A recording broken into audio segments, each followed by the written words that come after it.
Hi. Hi there. Hi. I just want to show off my necklace. Sorry. Maybe I'll do a haul video.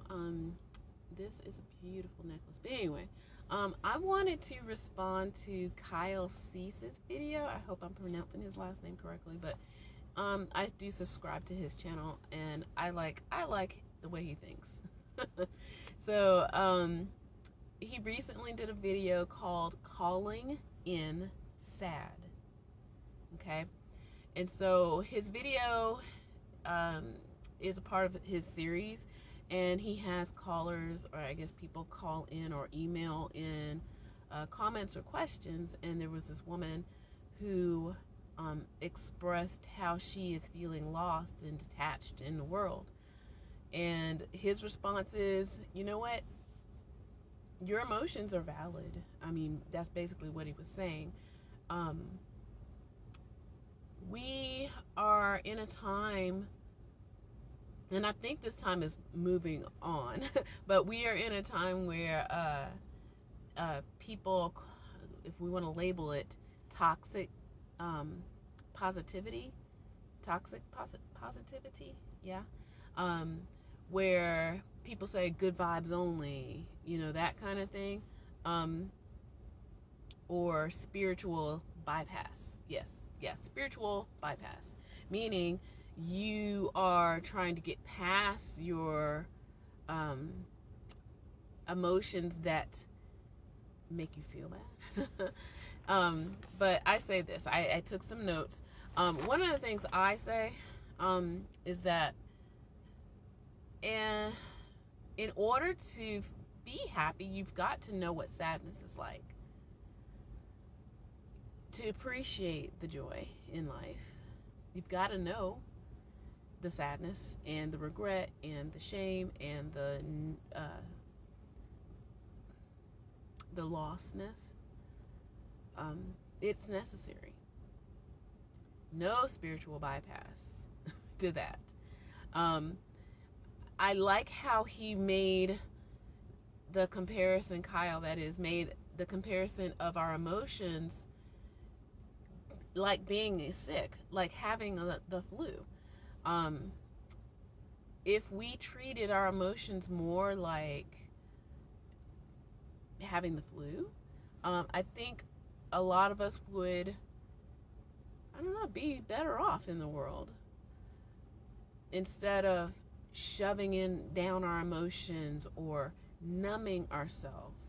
Things like, you know, drinking and drugging or shopping, overeating, you know, watching so much television or negative programming. I'm like not completely against, you know, taking in media, but sometimes we numb it and or feed into it, and it doesn't make us feel good.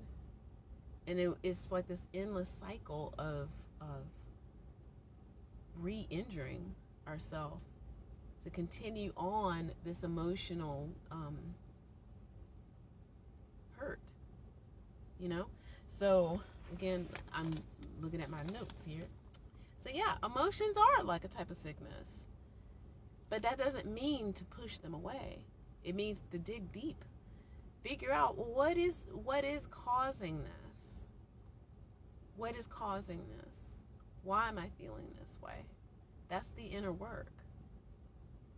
We don't want to just, you know, take a pill and, you know, be one and done. Just like there is now, I'm hoping, in my own mind, it is a movement where we don't just look at an illness and just treat the symptoms. We need to go dig deep and figure out, well, what's causing this, and not do it next time, you know?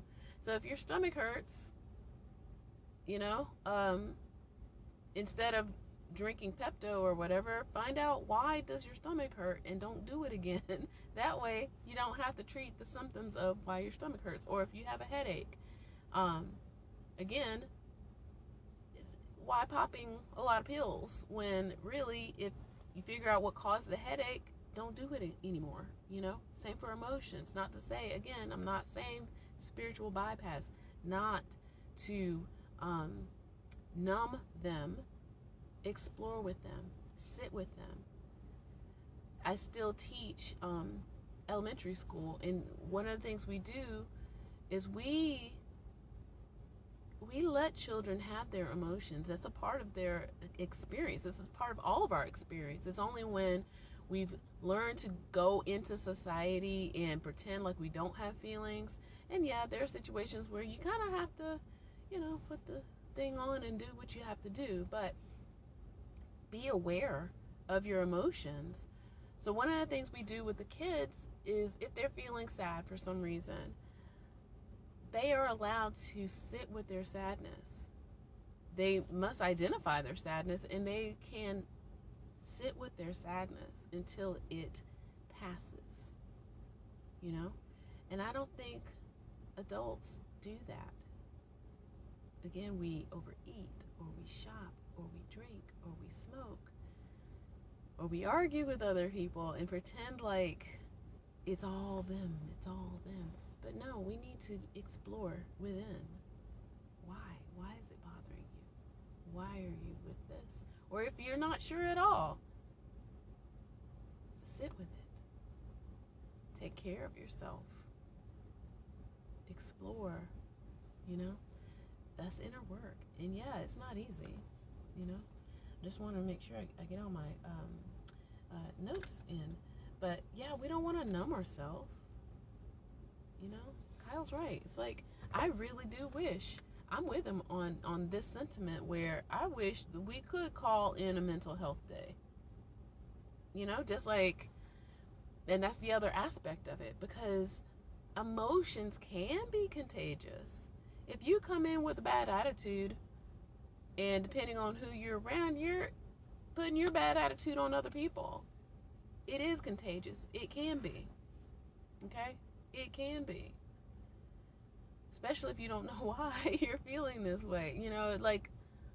Again, I think we are now in a time where, that toxic positivity is moving on into, we need our emotions, because our emotions communicate with us that something's going on. Say if we did have a trauma, and you should have a feeling about that trauma, it's your body's reaction to that trauma.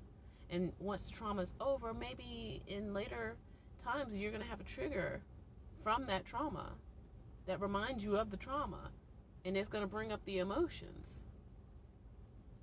That's your body's way of communicating to you, and it's okay.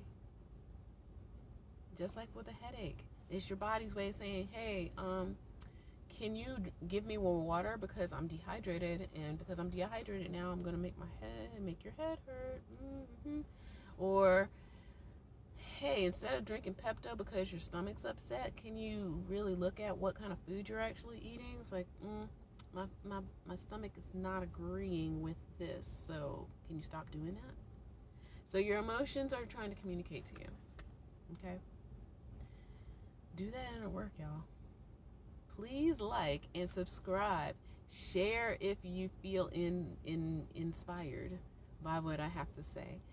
Thanks, Kyle, for that. I'm with you 100% on that. So I hope that we all take care and get those supplements. Supplement yourself, supplement your life. You don't have to push emotions away. We need them to communicate to ourselves, with ourselves. Okay? This has been a mini dose of the Body Electric supplement. Take care.